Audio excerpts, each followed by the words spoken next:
Yes, good morning to all of you.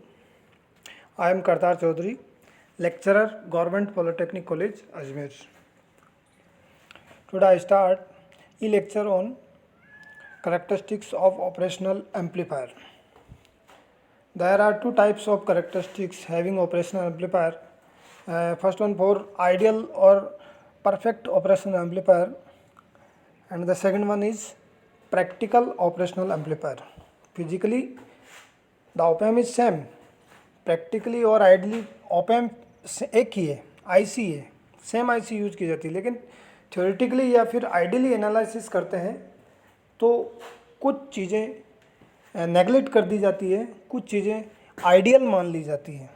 लेकिन अगर practically उसका यूज करते हैं आईसी का, op-amp का, तो उसमें कुछ चीज़ें जो हमने नेगलेक्ट कर दी थी या आइडियल मान ली थी, वैसा नहीं होता है, उससे कुछ हट के होता है, उल्टा होता है। तो देखते हैं प्रैक्टिकली क्या करेक्टरिस्टिक्स होती है op-amp की, और फिर उसका अगर थ्योरेटिकल वर्जन स्टडी करें तो क्या होती है। शुरू करते हैं। आइडियल और परफेक्ट ऑपरेशनल एम्पलीफायर करेक्टरिस्टिक्स।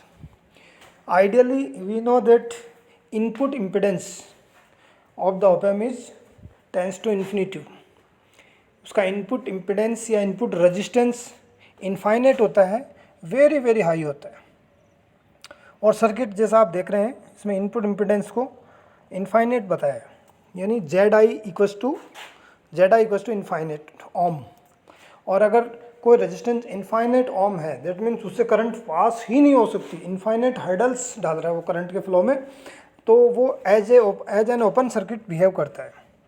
तो सर्किट ओपन सर्किट की तरह बिहेव कर रहा है, इनपुट सर्किट। और इसी तरीके से आइडियल op-amp की आउटपुट रेजिस्टेंस, उसका इंटरनल आउटपुट रेजिस्टेंस जो होता है वो जीरो माना जाता है। यानी अगर किसी ब्रांच का रेजिस्टेंस जीरो है तो वो एक कंडक्टर की तरह होगी, शॉर्ट सर्किट होगी। यानी यहाँ देख सकते हैं Z0 equal to zero, short circuit कर दिया इसको। तो ये हो गया आइडियल op-amp का इंटरनल सर्किट डायग्राम, जिसमें VI या फिर VID इनपुट डिफरेंशियल वोल्टेज या डिफरेंशियल इनपुट वोल्टेज VI या VID नोटेशन देते हैं, वो दिया हुआ है। और यहाँ पे V1 एंड V2 की कुछ वैल्यू हो सकती है, दोनों में से एक अप्लाई किया जा सकता है या एट ए टाइम दोनों ही अप्लाई किए जा सकते हैं। तो VI होगा उन दोनों का डिफरेंस, यानी VI या फिर VID equals to V1 minus V2, दोनों इनपुट का डिफरेंस।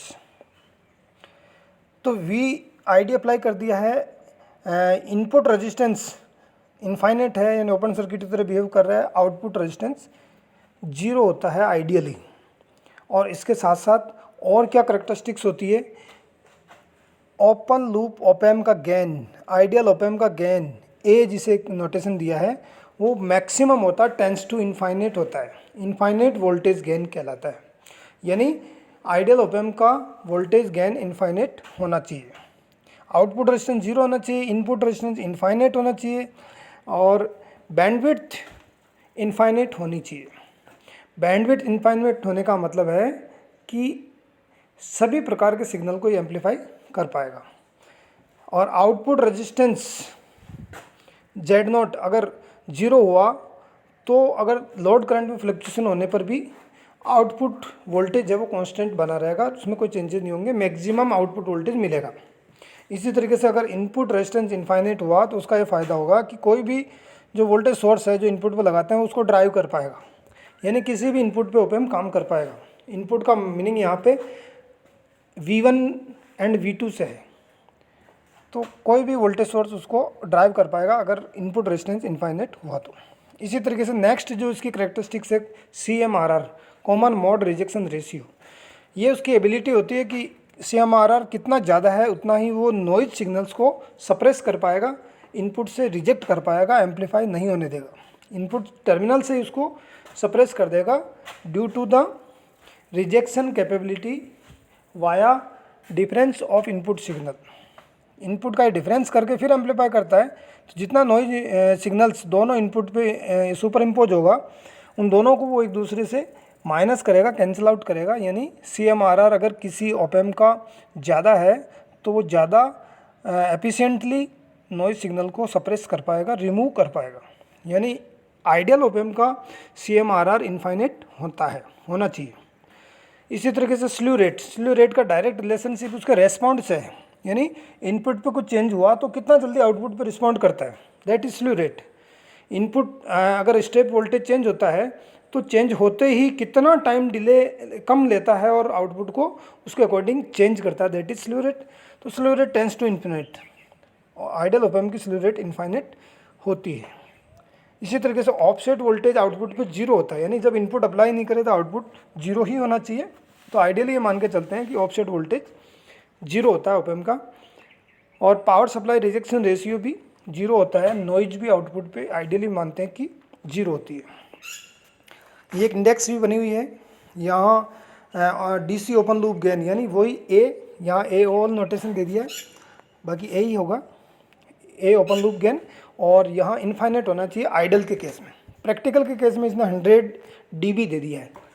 वैसे 2 लेख के लमसम होता है और 2 लेख का dB कन्वर्जन शायद इतना ही होगा। और अलग अलग ऑथर अलग अलग बुक्स में थोड़ा सा वेरिएशन मिल सकता है प्रैक्टिकली डेटा में। इसी तरह से इनपुट इम्पिडेंस इनफाइनाइट होना चाहिए और practically greater than 2 mega ohm, यानी वेरी वेरी हाई तो होना चाहिए। 2 मेगा ओम कम दिखा है, मोर देन मेगा ओम्स। तो इनपुट जो रेजिस्टेंस है आइडियली इनफाइनाइट होता है, आउटपुट रेजिस्टेंस जीरो होता है ideally, input offset voltage ideally zero होता है, यानी देने की ज़रूरत नहीं है क्योंकि आउटपुट जीरो ही रहेगा जब इनपुट होगा ही नहीं। स्लू रेट इनफाइनाइट होती है, बैंडविड्थ इनफाइनाइट होती है, और CMRR भी इनफाइनाइट होता है। ये है ideal characteristics of op amp, characteristics of ideal op amp. यहाँ पे दो चीज़ निकल के आती है, current rule end voltage rule. Ideal के केस में दो इम्पोर्टेंट चीज़ निकल के आती है कि जब इनपुट इनफाइनाइट है तो इनपुट करंट जीरो होगी। इनपुट इनफाइनाइट है तो इनपुट करंट यहाँ पे क्या होगी, जीरो होगी। और इनपुट करंट जीरो होगी तो जब इसकी एनालिसिस की जाएगी तब KCL में ये काम आएगा। इनपुट को वहाँ पे इनपुट करंट को जीरो कर देंगे, यानी जो करंट सोर्स से इनपुट वोल्टेज सोर्स जो अप्लाई किया, इनपुट सिग्नल अप्लाई किया V1 V2, वहाँ से जो उसके रेस्पेक्ट में जो करंट फ्लो होगी वो इनपुट ऑप एम्प के इंटरनल रेजिस्टेंस से पास नहीं होके और फीडबैक वाले पाथ से पास हो जाएगी। तो एनालिसिस में ये दोनों रूल काम में आएंगे। दूसरा है differential input voltage is zero, यानी V1 minus V2 equals to zero. और अगर इसको फर्दर सॉल्व करते हैं तो V1 इक्वल्स टू V2, यानी अगर एक इनपुट ग्राउंडेड है तो दूसरा भी वर्चुअल ग्राउंड माना जाएगा, यानी इफेक्टिवली ग्राउंड माना जाएगा। भले ही देखने में वो ग्राउंड नहीं लग रहा हो लेकिन वर्चुअली ग्राउंड वो हो जाएगा। तो ये दो जो रूल्स हैं, current rule end voltage rule जिसे कहा गया है, ये इसके एनालिसिस में काफ़ी फ़ायदेमंद होंगे। अब बात करते हैं प्रैक्टिकली। ये जो ऊपर जो करेक्टरिस्टिक्स दिखाई गई है, जो कुछ मैंने बताई भी है कि प्रैक्टिकली कैसे रहेगी। तो प्रैक्टिकली जो इंटरनल डायग्राम होगा ओप एम्प का, ओपन लूप का, वो कुछ इस तरीके से होगा। यहाँ पे ZI इनपुट रेजिस्टेंस, VI या VID ये इसका differential input voltage, Z0 is the output resistance and this is the dependent voltage source AV into VID, AV into VID, यानी इनपुट डिफरेंशियल वोल्टेज और उसके गेन का मल्टीप्लिकेशन। तो इसमें देखते हैं प्रैक्टिकली इनपुट रेजिस्टेंस जो है इनफाइनाइट तो नहीं होगा लेकिन वेरी वेरी हाई होगा, मेगा ओम्स या अबव का होगा। इसी तरीके से आउटपुट रेजिस्टेंस है वो जीरो तो नहीं होगा लेकिन फ्यू ओम्स का होगा, यानी आउटपुट रेजिस्टेंस की भी इस केस में प्रैक्टिकली कुछ वैल्यू हो सकती है। इसी तरीके से ओपन लूप गेन वो आइडियल इनफाइनाइट माना जाता है लेकिन वेरी वेरी हाई होगा। इसकी जो टिपिकल वैल्यू है वो 2 लेख के लमसम है, 2 लेख के अबाउट है। इसी तरीके से बात करते हैं इनपुट रेजिस्टेंस हाई होना चाहिए, क्योंकि इनपुट रेजिस्टेंस हाई होगा तो कोई भी सोर्स उसको ड्राइव कर पाएगा। और साथ ही साथ जो उस पर सोर्स अप्लाई करते हैं, सोर्स मानते हैं कि उसका इंटरनल रेजिस्टेंस वोल्टेज सोर्स का वैसे भी कम होता है और कम ही होना चाहिए ताकि कोई तरीके का लॉसेस नहीं हो सके। इसी तरीके से आउटपुट रेजिस्टेंस Z0 अगर जीरो नहीं है, आइडियल के केस में जीरो मानते हैं लेकिन प्रैक्टिकली भी कम ही होना चाहिए, जिससे जो आउटपुट सिग्नल है वो कम से कम Z0 के अक्रॉस ड्रॉप हो और सारा का सारा जो आउटपुट वोल्टेज अपने को लोड रेजिस्टेंस या फिर आउटपुट टर्मिनल के अक्रॉस मिल सके। जैसे कि एक मैं बताता हूँ इसका फॉर्मूला, Z0 कम होगा तो क्या फ़ायदा होगा या जीरो होगा तो उस केस में क्या फ़ायदा होगा। यहाँ देख सकते हैं आप, ये ओपेम है, ओपेम में ये डिपेंडेंट वोल्टेज सोर्स है, यहाँ पे ये वी डैश लगा रखा है, लेकिन वही डिपेंडेंट वोल्टेज सोर्स है, इसकी value A into V I D होता है, A into V I D dependent voltage source. और ये आर नोट लगा है, कहीं आर जीरो या आर नोट लगा होता है, कहीं R O U T out लगा होता है, सेम चीज़ है। ये आउटपुट रेजिस्टेंस ऑफ ओपेम ये कम होना चाहिए। ये लोड रेजिस्टेंस जो भी लगाते हो आप, मोटर लगाते हो या जो भी कुछ जो डिवाइस लगाते हो उसका रेजिस्टेंस। तो we load voltage across load कितने होगा, यूजिंग वोल्टेज डिवीजन रूल देख सकते हैं आप कि इनपुट वोल्टेज इनटू जिस ब्रांच का क्रॉस वोल्टेज फाइंड आउट करना है, यानी इस ब्रांच का क्रॉस उसका resistance divided by total series का रेजिस्टेंस। अगर यहाँ पे आर नॉट जीरो होता है तो इस केस में वी नॉट यानी इनपुट जो वोल्टेज है, ये जो वोल्टेज सोर्स का क्रॉस जो वोल्टेज है, डिपेंडेंट वोल्टेज सोर्स का क्रॉस, सेम वोल्टेज आउटपुट को मिलेगा डायरेक्ट। यहाँ पे ये जीरो हो जाएगा तो R load divided by R load रह जाएगा, यानी 1 हो जाएगा। तो we load equals to V naught dash, और यहाँ पे वी नॉट डैश क्या है, A into V I D, A into V I D. तो जो वोल्टेज यहाँ पे वो सेम वोल्टेज आपको आउटपुट में मिलेगा। तो मैक्सिमम वोल्टेज तब मिलेगा जब आपका आर नॉट जीरो हो या मिनिमम हो। तो इसलिए आउटपुट रेजिस्टेंस कम होना चाहिए और यह आइडियली जीरो होना चाहिए। आगे देखते हैं प्रैक्टिकल ओपेम में लोड रेजिस्टेंस की बात करते हैं। लोड रेजिस्टेंस का मैंने पहले बताया था हाई होना चाहिए। आउटपुट स्टेज पे जो लोड रेजिस्टेंस जिसके भी मैं बात कर रहा था वो ज़्यादा से ज़्यादा होना चाहिए, और Z not output resistance op-amp का कम होना चाहिए और आउटपुट लोड रेजिस्टेंस ज़्यादा होना चाहिए, यानी जेड एल ज़्यादा होना चाहिए और जेड नॉट जिसको आर नॉट भी कह सकते हो वो कम या मिनिमम जीरो होना चाहिए।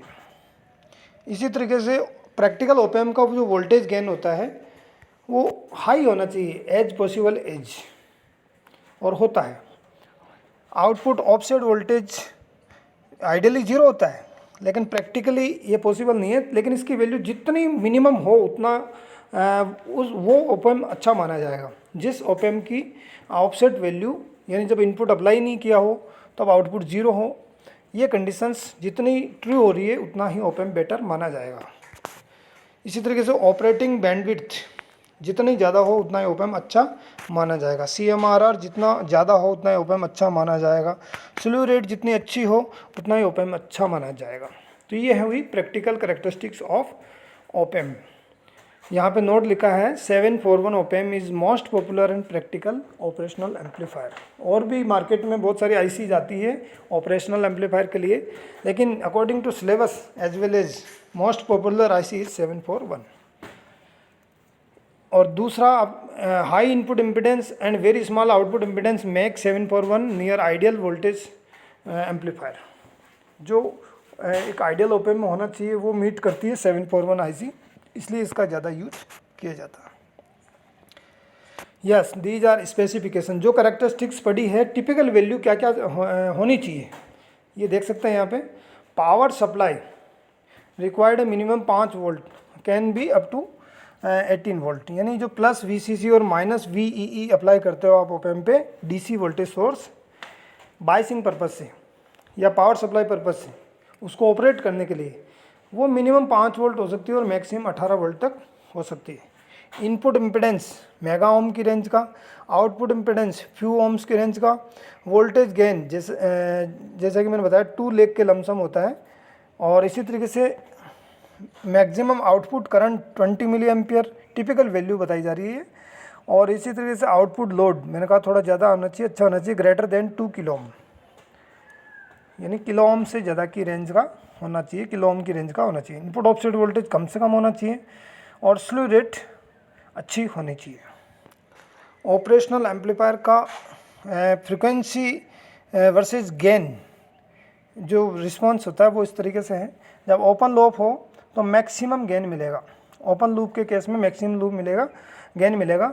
लेकिन जब क्लोज लूप यानी उसमें नेगेटिव फीडबैक अप्लाई कर दिया जाता है एज ए एम्पलीफायर और वर्क करवाने के लिए और स्टेबिलिटी बढ़ाने के लिए, तो गेन नेचुरल सी बात है नेगेटिव फीडबैक के केस में डिक्रीज होगा और फ्रिक्वेंसी के साथ साथ गेन डिक्रीज होता जाता है। उसके 2 कारण मैंने बताए थे, एक तो फ्रिक्वेंसी बढ़ने के साथ साथ गेन कम होता जाता है, यूनिटी गेन आ जाता है, और जिसको आप यूनिटी गेन बैंडविड्थ प्रोडक्ट भी कहते हो, यानी फ्रिक्वेंसी के साथ गेन रिड्यूस होता है और हाई फ्रिक्वेंसी पे अदर लॉसेज भी होते हैं जिसकी वजह से गेन कम होता है। स्लीव रेट भी इसमें कहीं ना कहीं प्रॉब्लम क्रिएट करती है। सिग्नल जब फ्रिक्वेंसी बढ़ती जाती है तो इतना फास्टली रिस्पॉन्ड नहीं कर पाता है कोई भी डिवाइस, तो कहीं ना कहीं हायर फ्रिक्वेंसी पे, वेरी हाई फ्रिक्वेंसी पे इसकी कुछ लिमिटेशंस होती है, गेन लिमिटेशंस। यहाँ पे यूनिटी गेन हो जाता है जब फ्रिक्वेंसी बढ़ती जाती है। That is operational amplifier gain frequency versus gain का ग्राफ है ये, और ये इसके कुछ एस्पेक्ट्स है, आप देख सकते हैं। तो ये हुआ ideal and practical characteristics of operational amplifier. Chapter number 2 था और टॉपिक 2.4 था। 2.2 और 2.3 डिफरेंशियल एम्पलीफायर से रिलेटेड था, जिसको मैं प्रीवियसली आपको बता चुका हूँ, पढ़ा चुका हूँ।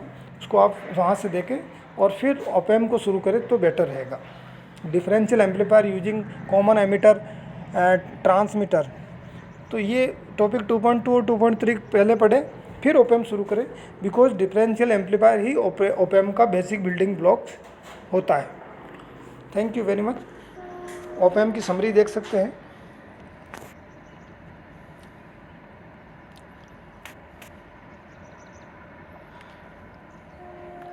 Output impedance, bandwidth, offset voltage, like that.